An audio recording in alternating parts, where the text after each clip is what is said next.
Okay. Right. Good afternoon, everyone. People here in Telford and people online, which I haven't done a check, but I saw Sweden, Turkey. Um, I think there was someone from as far away as Wales as well, which is quite DX. But great to see international participation through the online streaming. So great news. Um, so this afternoon's talk is by Jack Purdham. Whiskey 8 Tango Echo Echo. Unfortunately, his sidekick Al is not able to be on the call today, and I'm sure Jack will explain.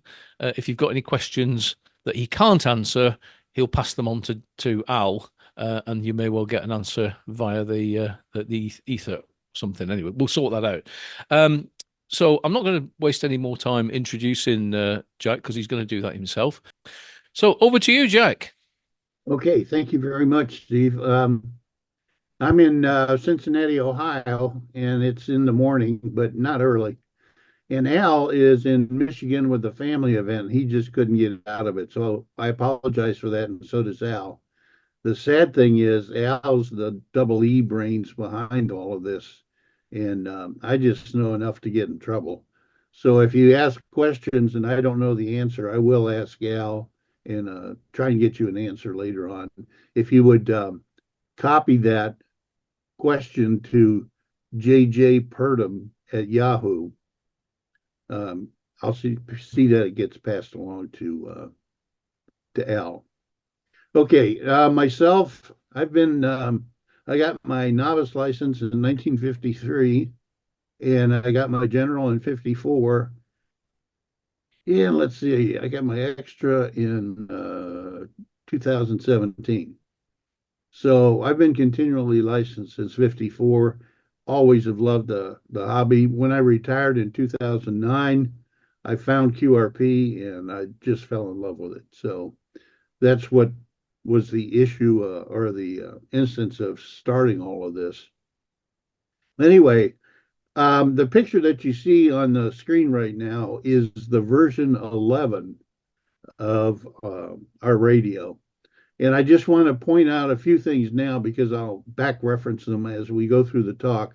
On the extreme right is a bank of 18 panel switches. And we've changed that from what it used to be. I don't know if you can read it, but if you look at the top center button, it says menu plus, and right below it, it says menu minus. And we've changed the menuing system, and I'll show you that later on in the talk. And we've improved it. But the nice thing about this is most of the things that you would want to change in a QSO are reachable by those 18 switches. It's a direct entry into a menu. So you can put your right hand on top. My thumb will stretch all the way down to the bottom line so I can change things pretty quickly if I need to. In the center of the rig are four encoders, and each one, the volume's obvious. Filter and words per minute. Look at the display, and you see the sort of magenta colored audio display. And to the right, if you go down, you'll see that it's about 3.5K, I would guess, maybe 4K. I can't tell. It's not large enough for me to see. But that's the filter. And if you turn that encoder, that line moves up or down as you want it to. And if you hit the filter button, which is the third button down on the left in the matrix, you can also set the bottom of that bandpass filter. And that is in real time. You can hear it as you change it. And the width of that is shown on the spectrum display as that thick blue vertical line. And if you look at the top left in the spectrum, you see, well, sort of center, you'll see that the filter width is the same as the audio plot that you're looking at.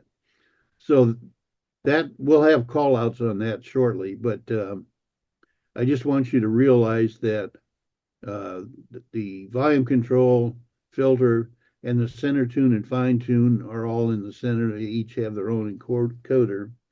All of the jacks that you see at the bottom are also duplicated on the back. so you can have your pick of that. Okay, onwards. Next slide. First of all, we're building what we call an SDT, which is a software defined transceiver. And next slide. And a software defined transceiver is not the same thing as a software defined radio, at least not to us. I'm not sure we coined the term software defined transceiver, but we have very specific meaning for what it is. Next. To us, a software defined radio is simply a radio in which some of the components that are traditionally done in hardware are now being done in software. An SDR may be a software defined radio, might be a receive only device. Next slide. The transceiver is defined in a different way, and we make the distinction because we're building something that has transmit and receive capabilities. Now, SDRs range from $10 for kind of a simple dongle to full featured units, which are really quite nice, like SDR Play. I really like SDR Play. I have one, but the problem is that it costs several $100s and it does not have transmit capabilities. Okay, and also at the very bottom, I get tired of saying T41-EP.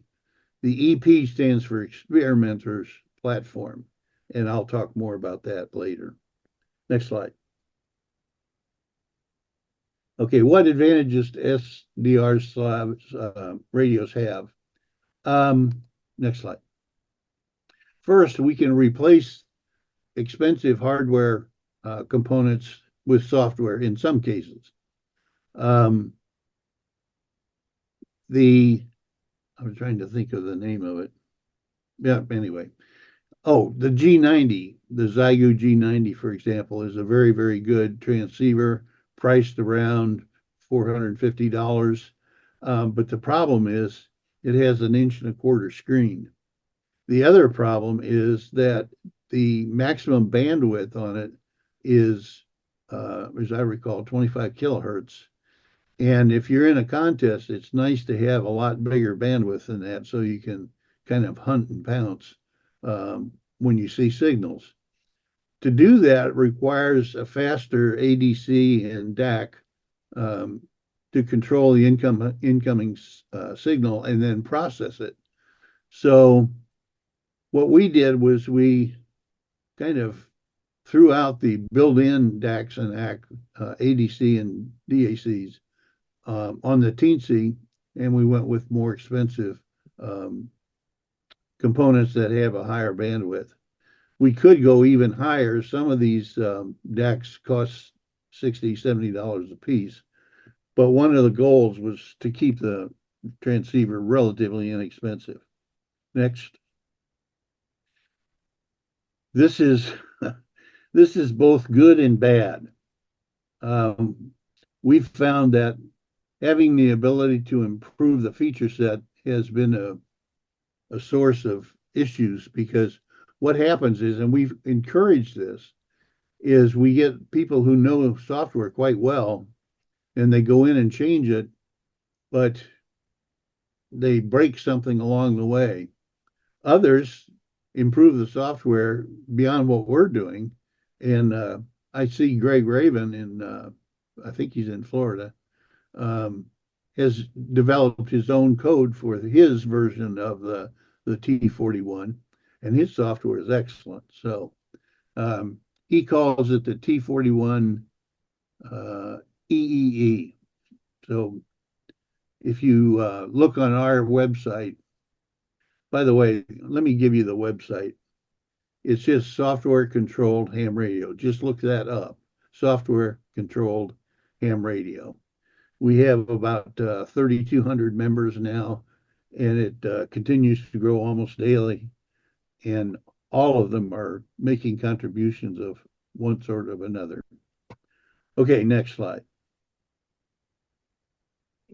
Um, I got out of sync. That's not the same as my next slide. I think you skipped one. See if you can back up. There. Hmm. Well, go back to the previous slide then, and I'll throw it in. One of the things that we've done with this whole project is to make it open source. And that's what allows people like Greg and others to continue to improve the software beyond our capabilities. Okay, you're next. Okay, this is our design goals. And this came about in, I think it was the 2018 field day. And Al and I were over in Indiana for field day. And on the way back that night, um, we started talking about our experience. And I took my G90 with us for that event. And the problem was I couldn't see enough spectrum to do hunt and pounce. And I was running QRP. The G90 is actually 20 watts, but I was running 10. And it's kind of tough to crack a pile up with 10 watts. And yet I did work into, as I recall, Spain, Portugal, France, and Germany. So it's possible, but it's not easy. So we decided that we wanted to build our own SDT with 5-band capability, 80 through 10. Next. We wanted it to have both single sideband and CW. And quite honestly, we weren't too concerned about receiving AM, but it was easy to have it there, so we did. The other modes, FT8 and the digital modes, we didn't do anything with because, well, Al and I just aren't that interested in FT8, so that's one of the reasons that we didn't do it. The other part that we wanted was extensive digital signal processing that lends itself to further refinement in software. And I think we've done that fairly well. Next slide. The unit is fuzzy QRP. And what we mean by that is it's capable of 20 watts. And Al has actually run it to 35 watts, but that's pushing it. And also, I should tell you that there's version 10, and version 10 coincides with the version that was sold briefly by Four States QRP. That was their kit, version 10. Version 11 made some modifications to the circuitry, and most of the photos in this presentation are of version 11.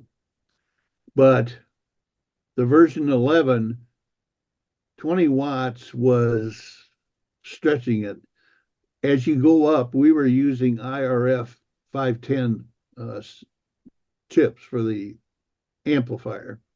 They're inexpensive, but the problem is they're not linear. In other words, the power curve looks fairly linear from 80, 40, and 20, but when you get to 15 and 10, it starts to fall off rather quickly. And 10 meters runs about 12 watts instead of 20 watts.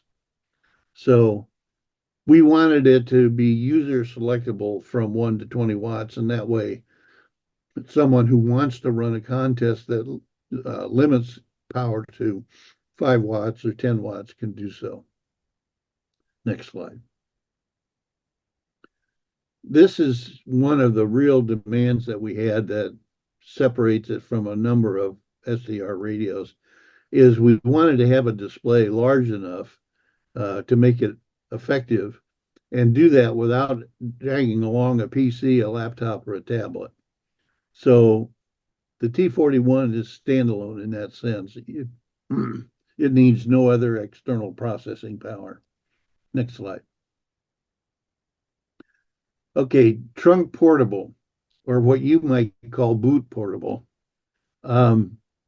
This is not a radio you're going to put on your back and go hike up a mountain.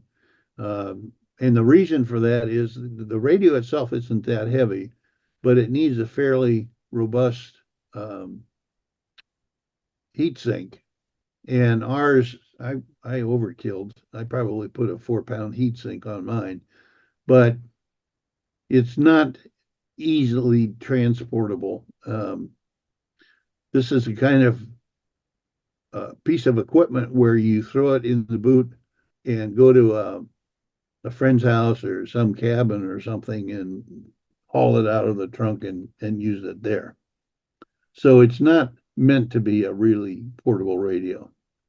Um, for what it's worth, if you're really interested in a good small portable radio, the FX4CR from U in China is an excellent radio. Okay, next slide. Reasonable cost. When this started around 2019, I think Al and I built the first one for about $250, but we had a pretty robust junk box and we had almost all of the components except CPU and some other things. So $250 was what we thought might be reasonable cost for a 20-watt HF station. Unfortunately, COVID, the supply chain problems, and everything else added about $100 to that. So it was doable for 350 for a long time, and I think it's probably doable for less than that now. But the price has gone up. Next slide.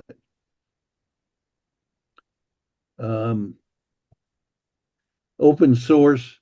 I've been an open source advocate since I moved into the QRP level of operating back in 2009. And the open source applies both to the software and the hardware. And the EP stands for Experimenter's Platform. So we not only are doing everything open source, we are actively encouraging people to take on the project, do what they want with it, make it their own radio. John Melton in England is doing some really neat stuff. And I think John's software is actually going to become the official version of the version 12 software. I still have some work to do. I had some health issues this year with since field day, and I got behind, so I'm still trying to catch up. Okay, next slide. The development time, over 12 man years, and we're still going. Al and I have been working on this since 2018, really. And you might ask, next slide. You might ask how it can take that long. Well, it's pretty easy, actually. Next slide. At the outset, it was just Al and I. Next. And we wanted to design it not just as a straight radio, but we wanted it to be really suited for the experimenter, and we wanted it to be a teaching tool. To encourage the experimentation, rather than having one big monolithic board with everything on that board, we broke it down, and the version 10 and 11 had a total of 6 boards. And all of those boards were designed with 100 millimeter square or less, because most of the PCB houses, when they print circuit boards, will give you a break on small sized runs of printed circuit boards. It used to be you could get 10 for $2. Now, of course, the shipping was $25, but it's still pretty reasonable. So that made it easy to experiment. To be a teaching tool, next slide. Al and I wrote a book to kind of encourage people to build the book, but to also learn about how digital signal processing works and present the software defined radio theory in a way that is non-technical. What we do is we move as much math as we can into an appendix and make the narrative sort of like you and I are talking sitting down, but we'd have no chalkboard. So we're trying to communicate about a circuit in a very easy way for the circuit in question. And the book talks about a circuit, maybe it's a quadrature board. And then we talk about what the alternatives are, what quadrature is, what the alternatives are as far as circuits go. And then we present the circuit that we put in the T41. And we think that this might be the first book that does all three in the same place. Anyway, you can look on Amazon. I know it's available at Amazon in the UK. So if you're interested, take a peek. Al and I are rather pleased with the fact that it's had 13 reviews. This version, the third edition, only came out a couple of months ago, and we've had 13 reviews, and all of them are 5. So we're very happy about that. Next slide. The last problem with the development time was what we call the Washibwa syndrome. And next slide. We fell suspect into the pool of, wouldn't it be cool if we added? When we would say, yeah, it would be. And in doing that, we stretched out the development time. I'm afraid that's our fault. Next slide. Yeah, forget that. Next slide. All right, this is that display screen with the call outs. And this is for the V10, V11 menuing system. And I'm going to take a few seconds to go through this. First of all, in the lower right, you'll see something called the information window. And that gives you a lot of information about the state of those 16 or 18 push buttons that you saw on the right-hand side of the rig. And it also gives you some idea of what is going on very, very quickly. First, at the very top, you'll see main menu, secondary menu. So if you selected the menu, remember me pointing out menu plus, menu minus. If you press that button and select, then the main menu comes up. In this case, the video or the image shows display type. And then you can pick main, waterfall, or both. And that would be the secondary menu. And you use the select button on that 18 switch panel to make your choices. The other thing to notice, look at the audio filter, third down from the right, and you'll see audio filter high cut and an arrow pointing to the upper bounds, which is set for 3K right now. Now, go over, you see the 600 that's in the frequency for 21-600. Look below that and you'll see 3K. So what you're seeing with that vertical bar on the display in the spectrum is you're seeing the slice that the high cut filter shows. And you can set that all the way up to 6K, and you can set the lower edge all the way down to 100 hertz. And you can hear that that's done in real time. So you can hear that as you change it, and you can filter out noise if you are so inclined. When you change the width of the blue bar in the spectrum display also changes. And right now, the sample rate is 192K kilosamples. And you can see the signal in the waterfall. No big deal there. The other thing is at the very, very bottom, you can see the decoded CW. And we captured that from an earlier conversation. And if you look in the information window, it says decoder is off. Yeah, well, obviously something's on the screen. I think this was when the software was not erasing that decode line, even though the decoder was turning off. Anyway, there's a lot of information on that screen that isn't obvious, put it that way. Like that, look in the upper right-hand corner, you'll see V20 or V200. Well, this is version 2 of the software. We're now on version 50. So that'll tell you how old this picture is.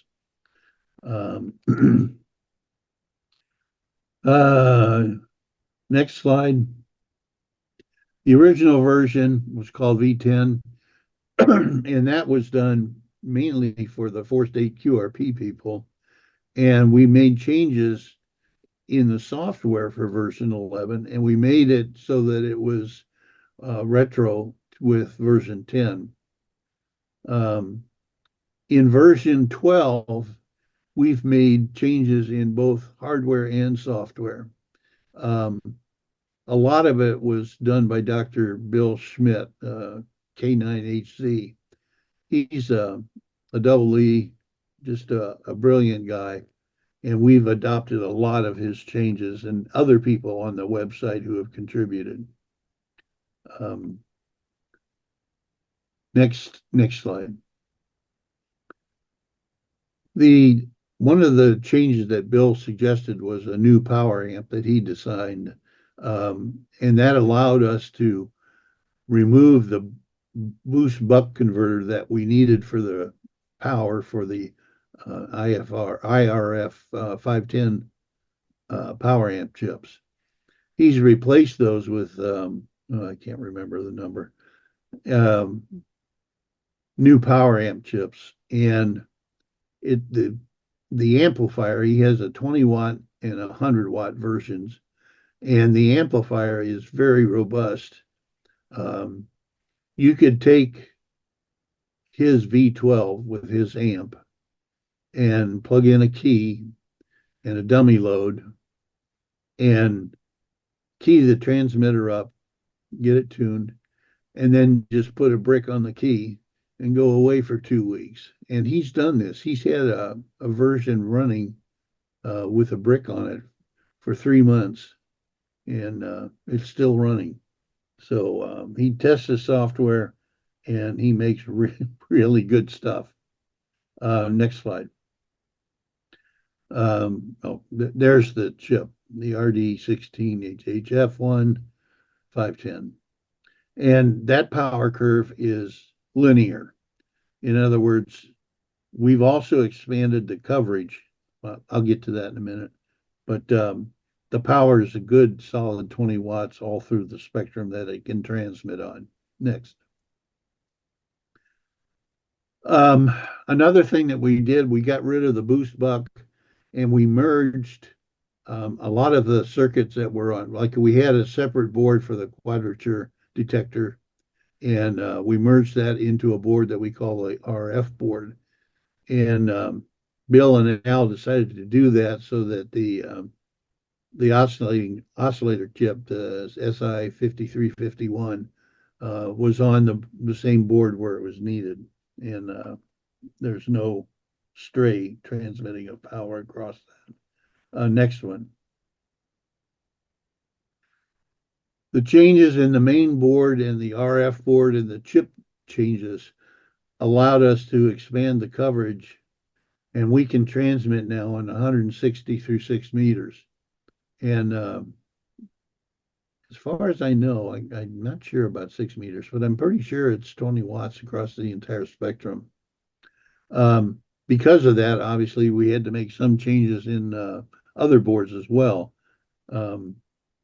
Next.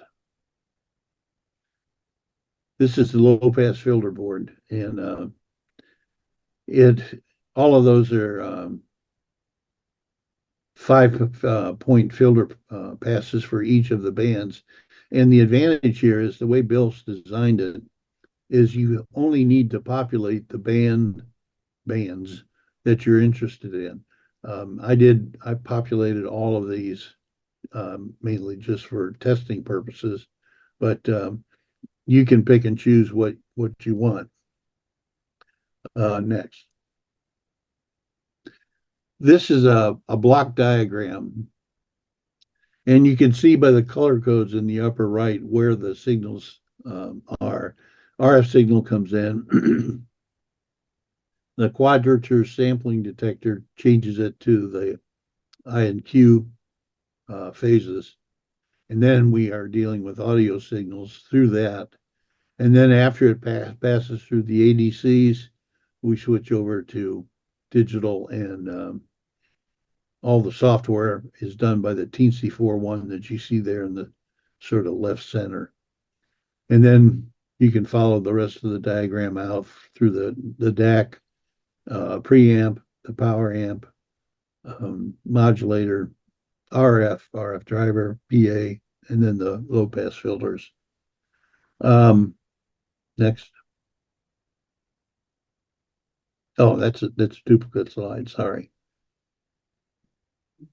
Okay, in the process of improving the filters and everything else in this transceiver, we now have added graphic equalizer on the signals, and it's a 14 band equalizer, and you can adjust each of those to suit your own preferences. When you combine all those, next slide, what you get is sort of this envelope for the frequency that you're or the power that you're actually sending out to the antenna. Next slide. The signal that Al generates in single sideband then goes through Hilbert transformers to improve it. And I think we're down, the signal is down to, I think it's 50 dB now as far as spurious content. So we've got that done pretty well. Next. What I'm going to talk about briefly here is what we call the Alp decoder. This is a CW decoder. And if you search Radio Society of Great Britain tonight at 8, you'll find a presentation that Al and I did on the decoder for the Radio Society. And the specific link is the HTTPS that you see. But if you go in and search, you can easily find it with just what's displayed in green. And well, we'll go on. The ALP stands for Al and Purdham. And the reason is, next slide. It's based on a decoding algorithm that Al developed. And I give him credit for that because he really did do most of the work. But since he's not here, I could take credit for it. But I won't. Anyway, the Alp decoder does a lot more than most CW filters do. The first thing that we do in that presentation that I showed you, show you each of these next few steps in great detail. And if you're interested in decoders, that will help you understand what we're doing. So the first thing that we do is we modify the signal, the incoming signal, and we scale it upward by, I think, a factor of 10,000, and then we clip it. And that gives us an exaggerated peak and valleys like spectrum. And it makes it pretty easy to measure DAs and DITs, which is all done with length. Next. After we scale and clip it, we put it through a histogram. And as you might expect, the histogram is bimodal. It has a DA time and a DIT time. DITs are take fewer seconds or microseconds. On the, let's see, be left, on the left of the graph, and the DAs are on the right. And it is bimodal when you look at it. But the problem is there are outliers, especially if you're sending it by hand rather than a keyer.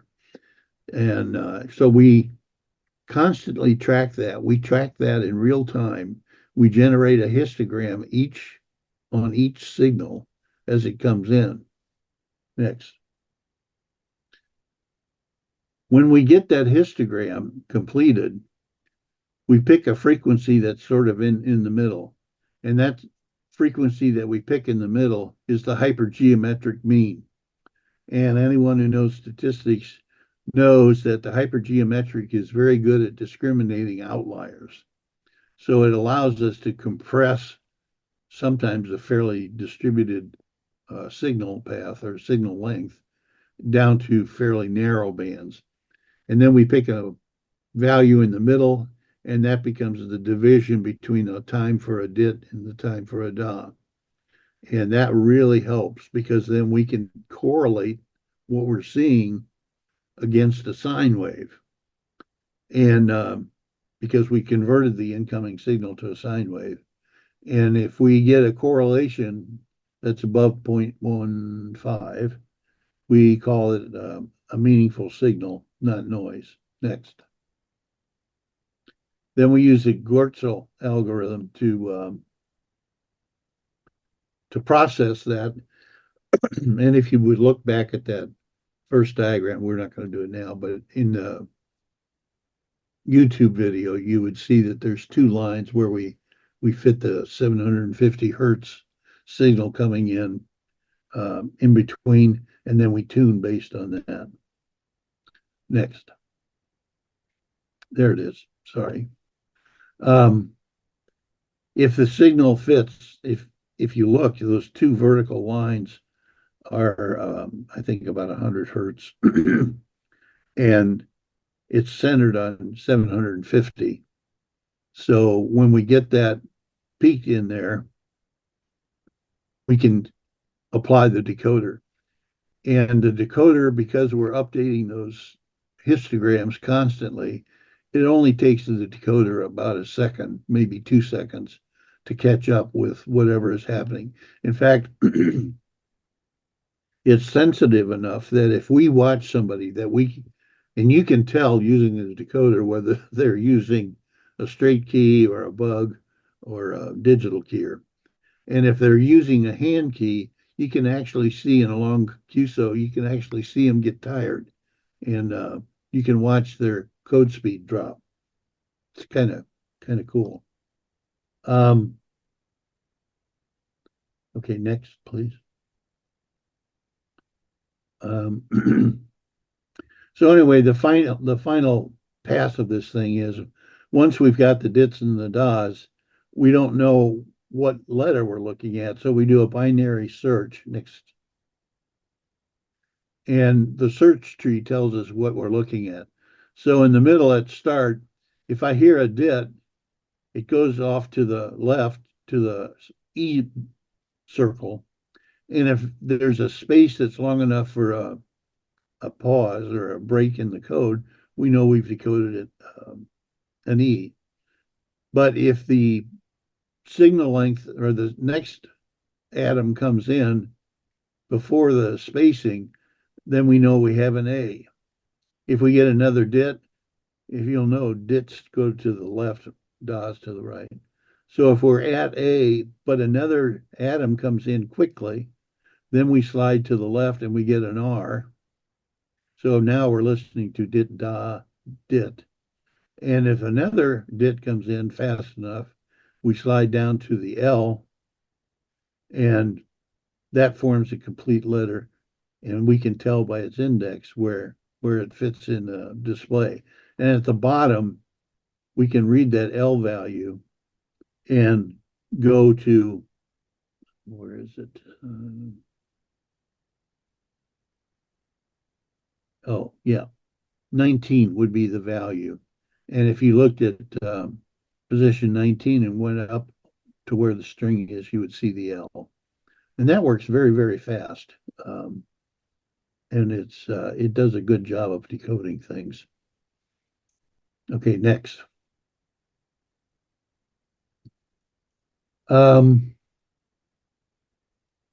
this was in use. The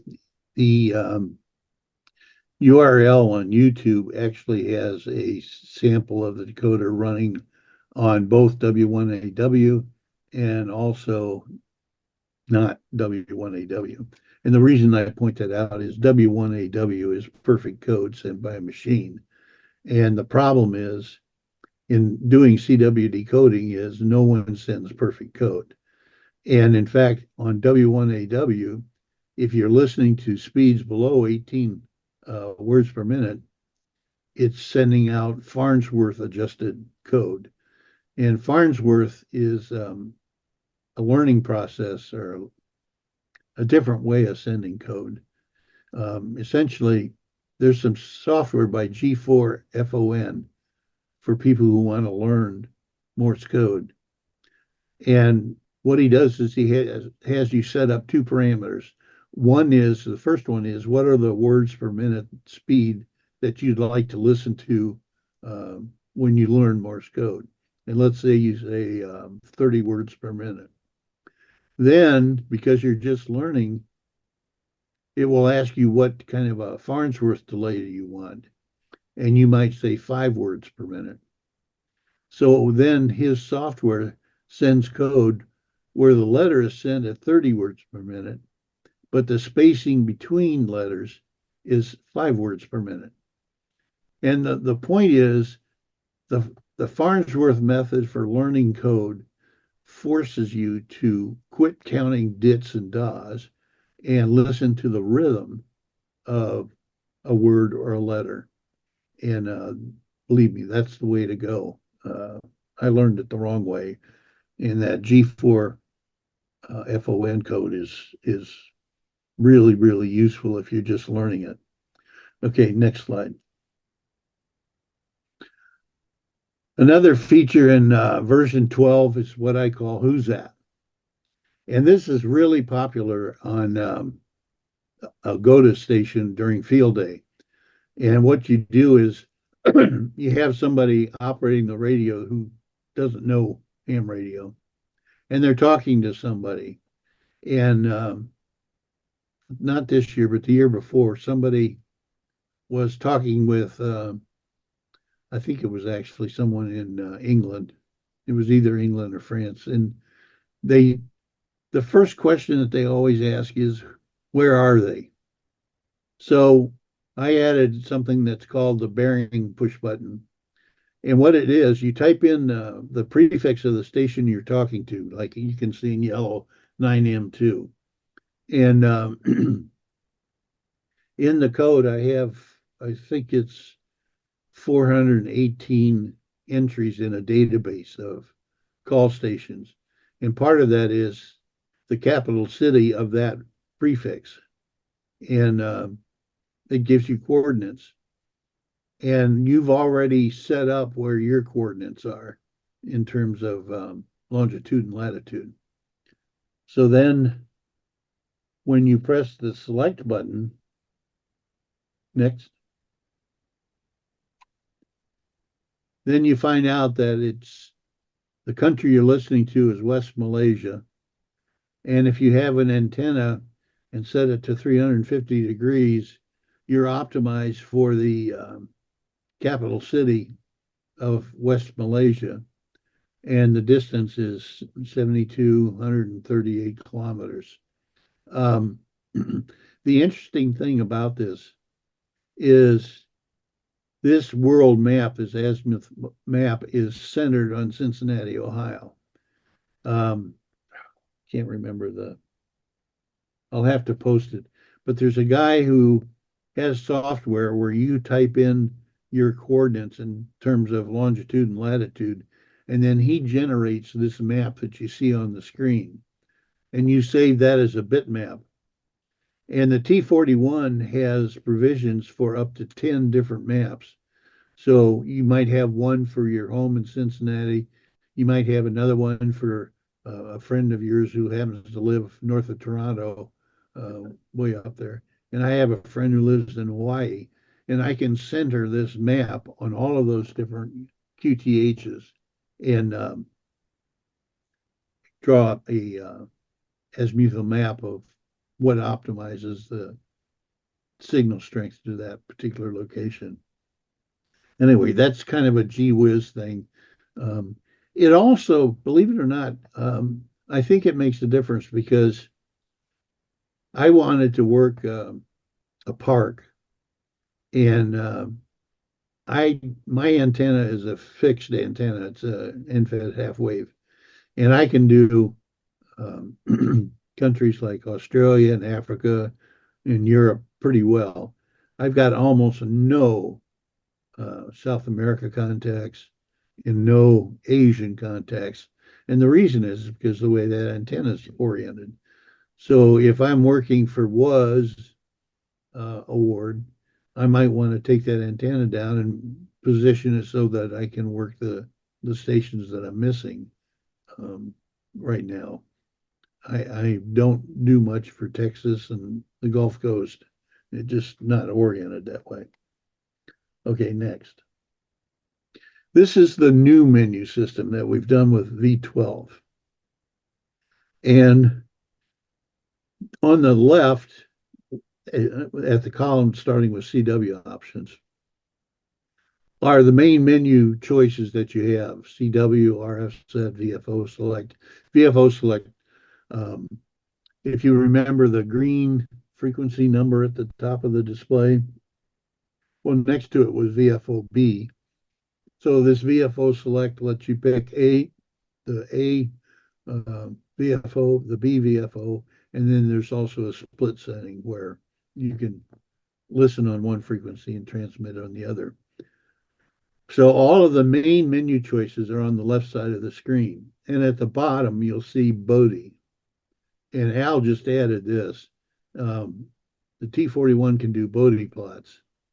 And right now, he has set the encoders, used the encoders to scroll down to set offset.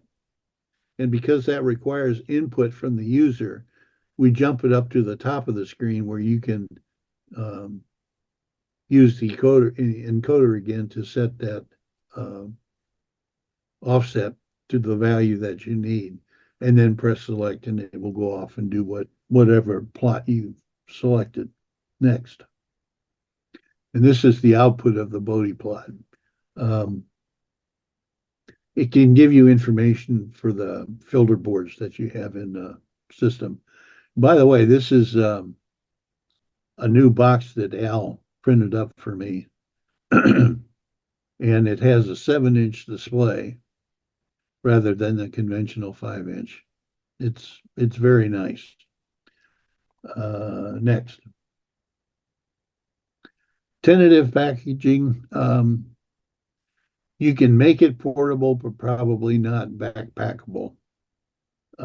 Next. The heatsink is the real limiting factor on the packaging, I think. And you need it large enough to handle up to 20 watts. And for me, I probably put a lot bigger in than I need, but better safe than sorry. Next. I've told you about the multiple boards because we got rid of the buck boost, and we also got rid of the quadrature board and combined it onto the RF board. All of those are 100 millimeters or less, and you can get by with as few as 5 boards. By the way, Dr. Schmidt sells a complete set of boards for the T41 for, I think, the printed circuit boards, and I think he charges $20. So that's pretty reasonable for 5 boards.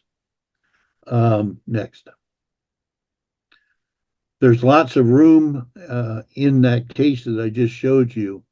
If you pick the right chassis, or the right case, there's plenty of room to add things like an antenna tuner or maybe a digital card. Next. Oh, I'm missing one slide. Can you back up? Yeah. I guess I didn't send it. Um, I had a picture of the case. At least I thought I did. But it shows that my system that I'm building right now, the V12 system, I've got all of the new boards in it, and the case is literally half empty. So a case the size that you saw with all of the boards in it still has room for additional boards. Um, next. I'm sure there are no questions. Well, first of all, could everybody just show appreciation to Jack for a fantastic talk? Absolutely amazing what can be done with a bit of collaboration and teamwork. It's always better than working on your own. Martin, are there any questions online? Nothing online. Anything in the room then? Farhan. Is anybody awake? Hello, Jack. This is Farhan. We to Echo Sugar Echo. Oh, Jack, I missed part of it because I walked in halfway through. That you eliminated the buck boost regulator. So, yeah. could you just elaborate on what was the alternate that you took on? Okay. With the buck boost, we needed between 25 and 35 volts DC to power those IRF 510s to their full power. And when we switched to those 116s, um, they all work at 12 volts. So we just totally took the boost buck converter, threw it away, and then we assumed that the user has a 12 to 13.8 volt supply, and then we divide that down to the voltages we need, which is essentially, I think the power amp is the only one that uses 12, and then 5 and 3 are used by the other parts of the system. Any more questions? There's one. I'll just pass the microphone across. Thanks. Hi there, G4KSY here. I see you using a Teensy 41. Right. Was that chosen for particular features, and which particular features caused you to choose that micro? Thanks. Sure. There's a bunch of reasons that we picked it. First of all, it's not the cheapest by far. It's now the price is up to $32, I believe. It was only 29, I think, when we started this, but still in the same ballpark. So one reason was the cost per unit of horsepower. The second is the Teensy 41 has 8 megabytes of flash memory. So we could cram up to 8 meg of programmed code if we needed to into that processor. Currently, we're using about 3% of the 8 meg. So even though it's a pretty large code base of almost 400K, it means nothing to the Teensy. There's plenty of memory left in the resource pool for you to add whatever you want. And finally, perhaps the most important is it has 51 I/O pins, and the clock's clocked at 600 megahertz. And we need some horsepower to do the digital signal processing. And by contrast, the Arduino Nano is clocked at 16 megahertz. So we're jumping from 16 up to 600 to do the processing. And also it has a floating point unit built into the processor. So it was mainly the resource depth of the T40 or the TC 4.1 that caused us to choose that. Thank you. Okay, excellent. My question relating to the Teensy, Jack, was where the heck do you get them from? Because we can't get them in the UK at the moment. I think they moved up to version 5 or something like that, which isn't a pin-to-pin replacement. But are they still available in the States? Yes. Wait a minute. When you say version 5, I'm aware of the Raspberry Pi 5, but I'm not aware of a Teensy 5. Or maybe I'm getting confused, but certainly the version we used for our digital VFO disappeared from production. I was a 3.1. I'm getting my numbers mixed up. 3.1, yeah. I think they quit producing those.